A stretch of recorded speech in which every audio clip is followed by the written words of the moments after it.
Jadi ada di sini untuk mendengar aspirasi kami, karena percuma apabila kami menyampaikan aspirasi kami di hadapan kawan-kawan aksi, karena kawan-kawan aksi sudah mendengar aspirasi kami.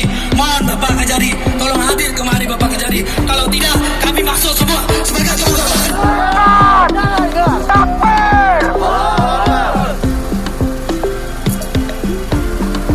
Ternyata Bapak Kajari tidak mendengar apa yang saya katakan. Seakan-akan saya di sini pemuda Aceh Timur, ibu-ibu juga ikut aksi. Karena apa? Karena sudah resah, karena sudah kecewa dengan pemerintahan.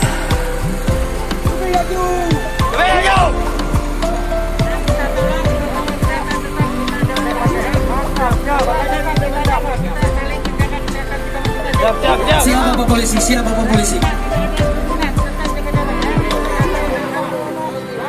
Keluarkan Bapak Kajari di sini, di depan kami. Siap, siap. Jangan merapat, jaga protokol kesehatan.